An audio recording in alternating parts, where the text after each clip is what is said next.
બનાસકાંઠાના ધાનેરામાં રખડતા શ્વાનનો આતંક જોવા મળ્યો। 3 શ્વાને એક કિશોર પર હુમલો કરી દીધો। 3 શ્વાને કિશોરને બચકા ભરતા ઈજાગ્રસ્ત થયો કિશોર। સ્થાનિક વેપારીઓએ કિશોરને બચાવી લીધો અને કિશોરને ઈજા થઈ છે તેને સારવાર માટે ખસેડાયો છે। ભરૂચના વાલિયામાં જીએમડીસીના પ્રોજેક્ટ સામે વિરોધના સૂર ઉઠ્યા। કલેક્ટરની અધ્યક્ષતામાં યોજાયેલી લોક સુનાવણી વિવાદમાં ફેરવાઈ। ધારાસભ્ય ચૈતર વસાવા અને મહેશ વસાવા સહિત સ્થાનિક આગેવાનો સાથે મળીને વિરોધ નોંધાવ્યો। ત્યારે ચૈતર વસાવાએ ગંભીર આક્ષેપો લગાવતા કહ્યું કે વિકાસના નામે જંગલોનો વિનાશ અને કુદરતી સંપત્તિઓનો નાશ થઈ રહ્યો છે।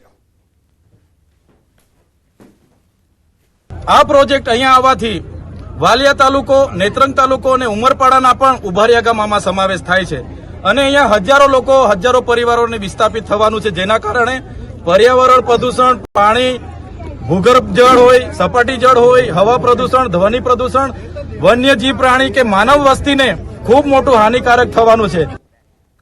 સામાન્ય રીતે દબાણ દૂર કરવા ખાનગી વ્યક્તિઓ કે વેપારીઓની અરજીઓ વહીવટી તંત્ર પાસે આવતી હોય છે, પરંતુ ભાજપના ધારાસભ્યએ જ સંકલન બેઠકમાં દબાણનો મુદ્દો ઉઠાવી સરકારી જગ્યા ઉપર થયેલા દબાણ દૂર કરવા લેખિતમાં રજૂઆત કરી।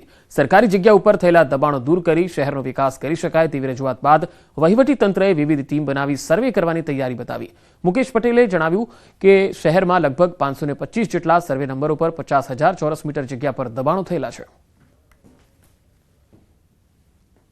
શહેરની અંદર સરકારી જગ્યા ઉપર લગભગ 525 અલગ અલગ સર્વે નંબર ઉપર દબાણ થયેલા છે અને લગભગ એમાં 50,000 જેટલા ચોરસ મીટર જેટલી જે સરકારી જગ્યાઓ છે એ જગ્યાઓ ઉપર જે દબાણ થયેલા છે એના થવાથી મહેસાણા નગરપાલિકાના જે કર્મચારીઓના સ્ટાફ ક્વાર્ટર છે, આવનાર દિવસોની અંદર મહેસાણા નગરપાલિકાની એક અદ્યતન બિલ્ડિંગ થાય એ માટે મેં રજૂઆત કરી છે।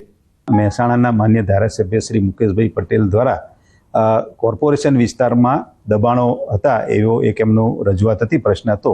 તો એ પ્રશ્ન સંદર્ભે કમિશનરશ્રી દ્વારા એમને ખાતરી આપવામાં આવી છે કે અહીંયાથી એક ટીમ બનાવી અને તમામ જે એમણે કંઈ સર્વે નંબરો કે જે દબાણોની વિગતો આપી છે એનું આપણે સર્વે કરાવવાનું કહ્યું છે અને સર્વે કરાવ્યા પછી મહેસૂલી તંત્ર, કોર્પોરેશનનું તંત્ર અને સિટી સર્વે એ બધા સાથે રહી અને દબાણ બાબતે એના જે કંઈ હશે નિયમ અનુસારની કાર્યવાહી કરવામાં આવશે।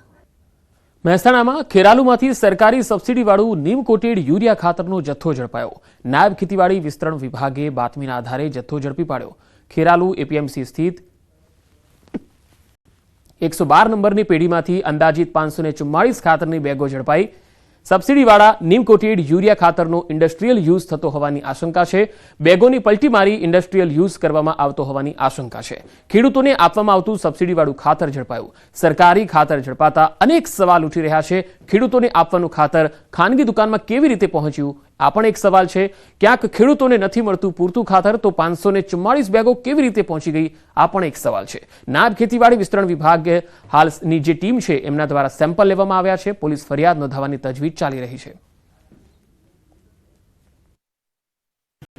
બાતમીના આધારે અમને બાતમી મળેલ જે બાબતે અમોએ સરદાર વલ્લભભાઈ માર્કેટયાર્ડ ખેરાલુ ખાતે પેઢી નંબર 112માં સબસિડીવાળું યુરિયા ખાતર જણાયું હોવાનું અમારી શંકાને આધારે અમોએ રેડ કરેલ, જે બાબતે અમોએ પેઢીના માલિકને બોલાવીને શટરનું તાળું તોડીને અંદર તપાસ કરતા પ્રાથમિક દ્રષ્ટિએ સબસિડીવાળું નીમ કોટેડ યુરિયા જે એગ્રીકલ્ચર યુઝ માટે વપરાય છે ખેડૂતોનું।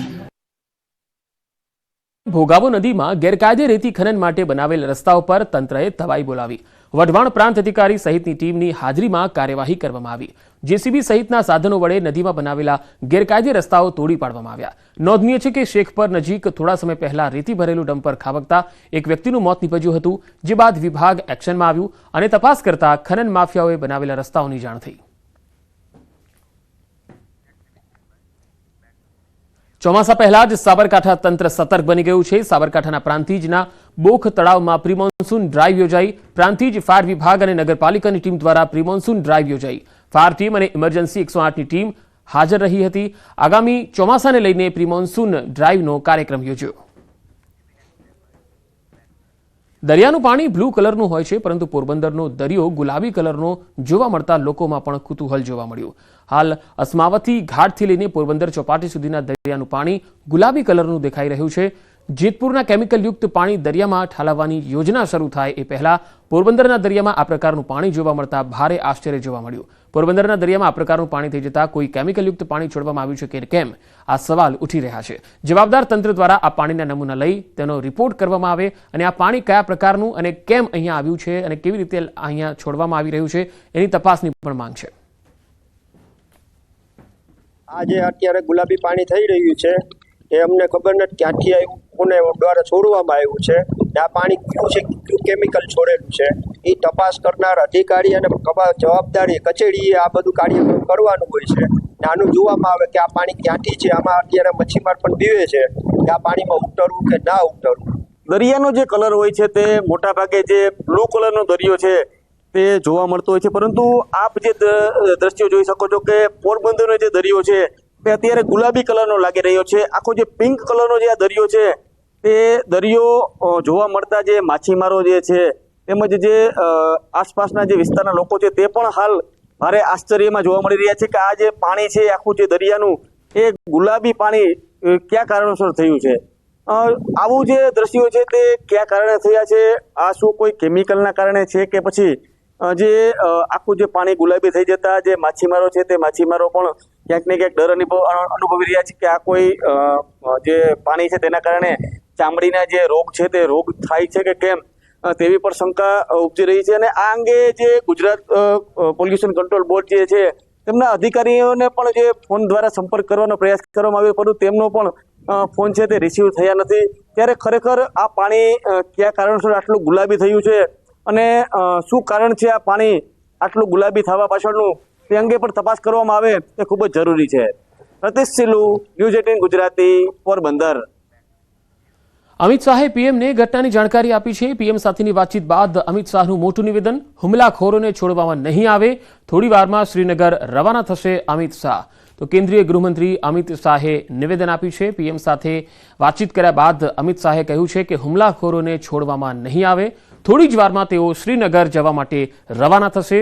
જમ્મુ કાશ્મીરના પહલગામમાં જે રીતે આતંકી હુમલો થયો અને 12 પ્રવાસીઓ ઘાયલ થયા, ત્યારે તેને લઈને અમિત શાહે સોશિયલ મીડિયા પ્લેટફોર્મ એક્સ પર લખ્યું છે કે પ્રધાનમંત્રી નરેન્દ્ર મોદી સાથે વાતચીત થઈ છે. આ સમગ્ર બાબતે તેમને જાણકારી પણ આપવામાં આવી છે અને સાથે સાથે થોડી જ વારમાં તેઓ શ્રીનગર જવા માટે રવાના થશે. પહેલગામમાં જે જગ્યાએ આતંકી હુમલો થયો છે એ સ્થળની પણ તેઓ મુલાકાત કરશે અને જે પણ હુમલાખોરો છે તેમને બક્ષવામાં નહીં આવે, તેમની સામે એક્શન લેવામાં આવશે.